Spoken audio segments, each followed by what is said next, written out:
anger, grief, hopelessness, fear, hatred. Those are all force levels of leadership, okay? You're forcing people to do things, right? Under certain circumstances. So now,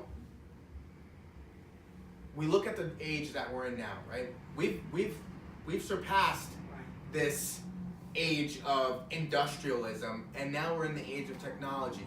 So there's been a consciousness shift in the world, okay?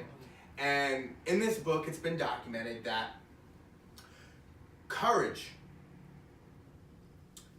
is, so fear is at a, I believe, 160 something, don't quote me on it, level 160 something.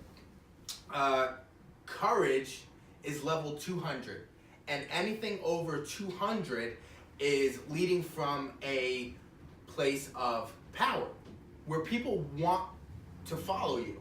Right. They, like, you're not forcing anyone to do anything, they want to follow you. So, they said that within the 21st century, humanity jumped from the level of fear into the level of courage, and is actually sitting at 207, slightly above courage. And courage assimilates with possibility.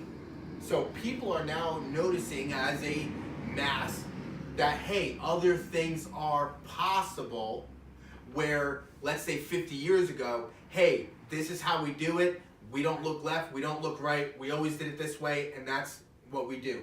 There was less individual thought within business, okay? It was more of a mandate. So now, we look at businesses like Amazon, businesses like Uber, businesses like Airbnb.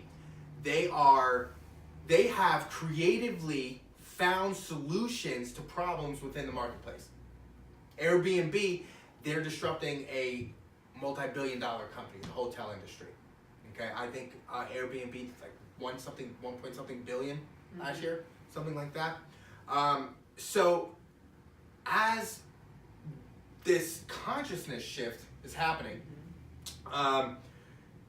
you have the ideology now, which is why cultural alignment within the business is so important, especially if you're looking to grab the younger generations. Right. Okay, so where the old ideology was, the employees work for the business.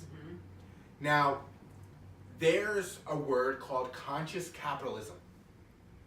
Conscious capitalism is the ideology that the business works for the employee. Now, what do we mean by this?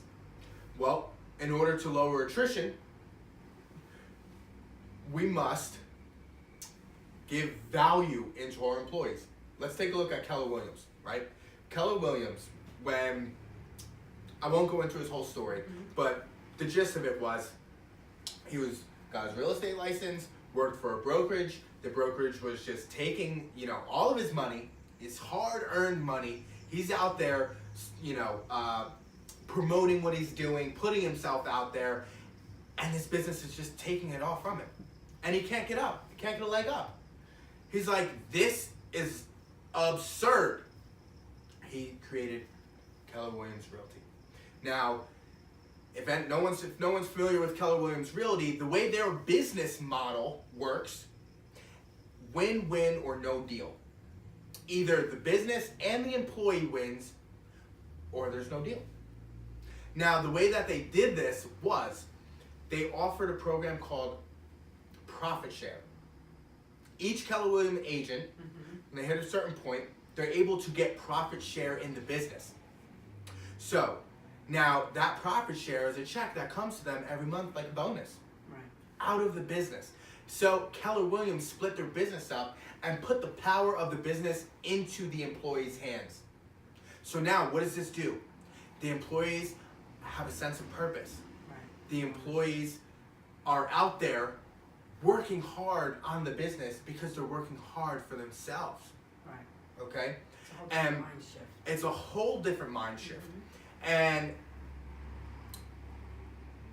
that came through the cultural values of Keller Williams, okay, and the way that they structured their business.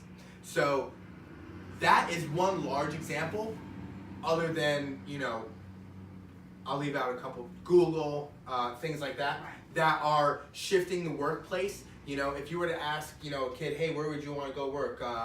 You know, Google or Microsoft? They're probably going to tell you Google, right? Now, if you're really into computers and you're into that world, you're going to say Microsoft, okay?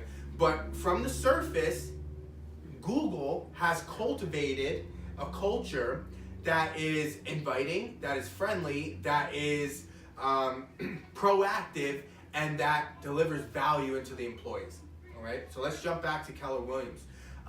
Keller Williams, every month, they do seminars, they do personal development for their employees, they do business strategy, they do sales training.